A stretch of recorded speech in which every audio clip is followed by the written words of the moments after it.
दिया और उसके बाद कल दिन भर कुछ जगह पे सोना दिया है। और आज फिर जो है कुछ जगहों पर इनकी बात हो रखी थी, जहाँ 12 साढ़े 12 बजे के आसपास इनको बुलाया गया था, तो वहाँ ये जा रहे थे और जैसे ही होटल से निकले तो कुछ लोगों ने पीछे से आके पहले इनसे कहा कि जो हमारा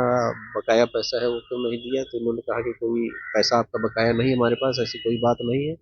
फिर इनका बैग जो है छीना झपटी करने लगे और उसके बाद जो है एक के साथ जो दूसरा था इनका लड़का है उसके ऊपर गोली चला दिया, उसकी बाह में गोली लगी है और वो सोना व्यापारी लूट कांड मामले में नया अपडेट सामने आया है। आपको बता दें, पुलिस के कप्तान राजीव मिश्रा खुद एक पर एक कोतवाली थाना में पहुंचते हैं, जिससे कोतवाली थाने में हड़कंप सा माहौल बन जाता है। आपको बता दें, राजीव मिश्रा ने लॉ एंड ऑर्डर डीएसपी और थाना प्रभारी के साथ गहन मीटिंग की और जिसके पश्चात उन्होंने जो सोना व्यापारी हैं उनसे भी काफी पूछताछ की जा रही है। उन्होंने साफ तरीके से बताया है कि जो सोना व्यापारी थे 5 किलो 300 ग्राम दिल्ली से पटना सोना लेकर के वह आए थे और उन्होंने यह भी बताया कि तकरीबन 3 किलो 300 ग्राम सोना उन्होंने और कभी जो जेवरात की दुकान है उसे व्यापारियों को दिया था। 2 किलो सोने की छिनतई की घटना को अंजाम दिया गया था डाक बंगला चौराहे पर। इसका नया अपडेट राजीव मिश्रा ने साफ तरीके से बताया है कि करोड़ों रुपए के छिनतई की सोने की छिनतई की घटना को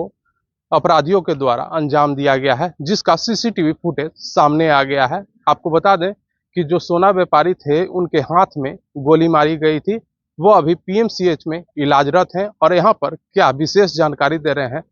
राजीव मिश्रा जी, देखें। तो जानकारी में हम लोग को आई ये बात कि दो व्यक्ति थे जो दिल्ली से आए थे और इनके द्वारा बताया गया है कि परसों आए थे और परसों आने के बाद बस से आए थे ये लोग। आने के बाद ये लोग जो है कहीं गए थे, कुछ जगह पर इन लोगों ने कुछ सोना दिया और उसके बाद कल दिन भर कुछ जगह पे सोना दिया है। और आज फिर जो है कुछ जगहों पर इनकी बात हो रखी थी, जहाँ 12 साढ़े 12 बजे के आसपास इनको बुलाया गया था, तो वहाँ ये जा रहे थे और जैसे ही होटल से निकले तो कुछ लोगों ने पीछे से आके पहले इनसे कहा कि जो हमारा बकाया पैसा है वो क्यों नहीं दिया। तो इन्होंने कहा कि कोई पैसा आपका बकाया नहीं है हमारे पास, ऐसी कोई बात नहीं है। फिर इनका बैग जो है छीना झपटी करने लगे और उसके बाद जो है एक के साथ जो दूसरा था इनका लड़का है उसके ऊपर गोली चला दिया, उसकी बाह में गोली लगी है और वो अभी इलाजरत है, हालांकि खतरे से बाहर है। और पूरा जो मामला आया है वो यही आया है कि इन लोगों के पास सोना था और पिछले 2 दिनों से ये लोग उसको जगह जगह बेच रहे थे और अभी फिर जो है उसको आज बेचने ही जा रहे थे। एग्जैक्टली कितनी मात्रा है वो अभी असर्टेन नहीं हो पा रहा है, क्योंकि इनके पास भी जो सोना था जैसा ये लोग बता रहे हैं वो अनअकाउंटेड टाइप था। कितनी मात्रा है वो इनका बेटा भी अलग बता रहा है और ये भी अलग बता रहे हैं। कितना इन्होंने बेच दिया उसकी भी अभी ये लोग कोई हिसाब नहीं दे पा रहे हैं, लेकिन जो पूछताछ में हम लोग को लगा है, बात जो समझ में आई कि लगभग 2.5 से 3 किलो सोना इन लोग के पास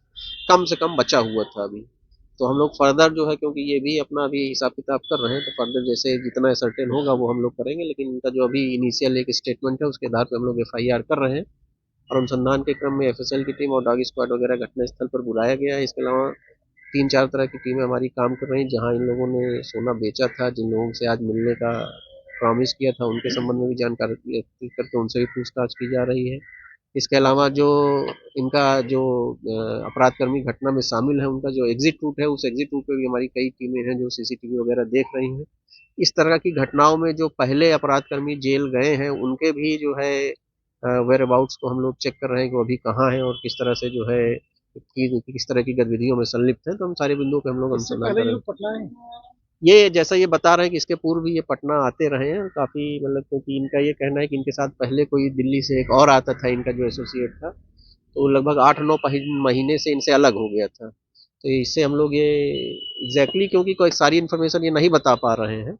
तो हम लोग ये समझते हैं कि ये लोग पिछले कम से कम 1 साल से तो पटना जरूर आ रहे थे और कई जो स्वर्ण व्यवसायी है उनको ऑफ द रिकॉर्ड सोना बेचते थे और उनसे पैसा कलेक्ट करते थे। जो घटना है उसके बाद कोई एक लैप्स को दिख रहा है यहाँ पे कि पुलिस को भी सूचना मिली तो उसमें तत्काल प्रभाव घेराबंदी हो सकती थी, गश्ती दल भी मौजूद नहीं नहीं ऐसा नहीं है, गश्ती दल था लेकिन वो एक्टिव तुरंत हुआ नहीं ऐसा नहीं, सूचना जो है प्रसारित की गई और उसके बाद जो है जगह जगह वाहन चेकिंग भी की गई है। ऐसा नहीं है कि एकदम से कोई लापरवाही नहीं है, उसमें सूचना मिलने में भी थोड़ा सा गैप हो जाता है। जो वहाँ स्थानीय पुलिसकर्मी थे, जैसा कि ये बता रहे हैं जो विक्टिम है उनके द्वारा बताया भी कि स्थानीय पुलिसकर्मी कोई वहाँ थे जिन्होंने इनको सहयोग भी किया और इनको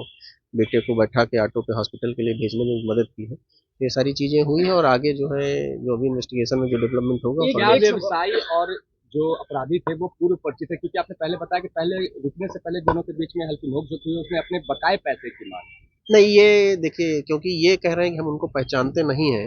इनिशियली हम लोग अभी इस बिंदु पर कुछ कहना नहीं चाहते हैं कि क्या मामला है, लेकिन ये बात तो ज़रूर है कि ये ज़रूर ऐसे अपराध कर्मियों का इसमें हाथ है जो जिनको ये पता था कि ये यहाँ आए हैं और इनके पास इतना सोना है। और ये भी बात